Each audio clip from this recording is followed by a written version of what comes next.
Detroit is the birthplace of techno music, and its creator is Juan Atkins. After more than 3 decades on the scene, he is still performing and he's still making new music.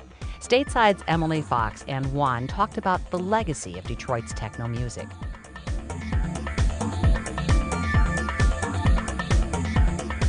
Juan Atkins' latest album under the name Model 500 is out today. It's called Digital Solutions. Now, Juan, you are known as the Godfather of techno. You, along with Derek May and Kevin Saunderson, are known as the Belleville Three that made Detroit the hometown of the techno scene back in the 80s. And a lot of times when people hear electronic music today, they call it techno. How do you define techno music?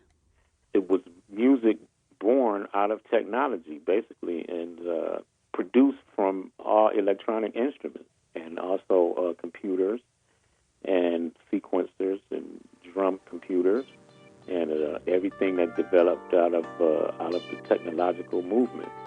So you would say that electronic music today is all techno?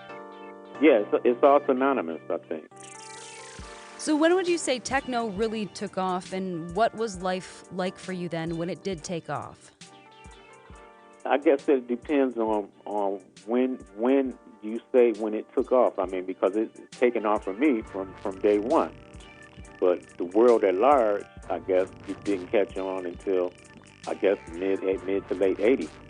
You know, I mean, I was surprised at how much success the music was having worldwide. And where did people gather during the beginning days of techno to hear it in the Detroit area? Well, I mean, there was some small clubs here in Detroit. I mean, one of the clubs that we did when we were kind of like first taking off, I guess, so to speak, is called the Music Institute, and it was like right there on Broadway in downtown Detroit. It was a small club, about 500-600 people. That was a place that me and Derek and Kevin played, and we made trips to Europe and come back and find all this new music that had been done in Europe and bring it back to Detroit, and introduce it to the kids. So at this point, is there a difference between the techno scene in the U.S. versus Europe right now? Because I know it really did take off in Europe. Yeah, I mean, you know, I think that the only major difference probably would be that the people in Europe probably got into the music and got into that sound a little bit earlier than here. And even though we are from here, it's funny how the music had to be exported and got famous there and then came back to the USA. So, you know, they're like certain events there, you might have a more older, cultivated crowd, and here it's more of a younger crowd. And why do you think it took the U.S. so much longer to catch on to it than Europe did when, you know, it was born out of Detroit?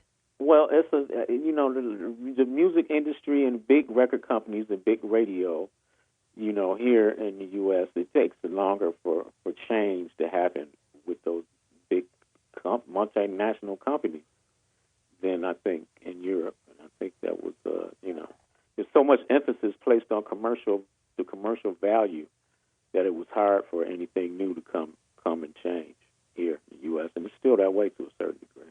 So you still play in Europe a lot, but you still live on the east side of Detroit. Why have you stayed in Detroit? Because, you know, I was born and raised here. I have a lot of family here. And, I mean, I've lived out of Detroit for 4 or 5 years since. I lived on the West Coast for about 5 years at one time.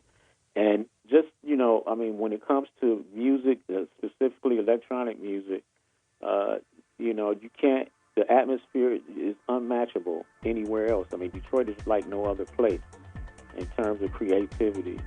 And, you know, when it came time for my live band to come together and do tours, I wanted to use Detroit musicians. I've been speaking with the creator of techno music, Juan Atkins. His latest album under the name Model 500 was released today. Juan, thanks so much for your time. Thank you.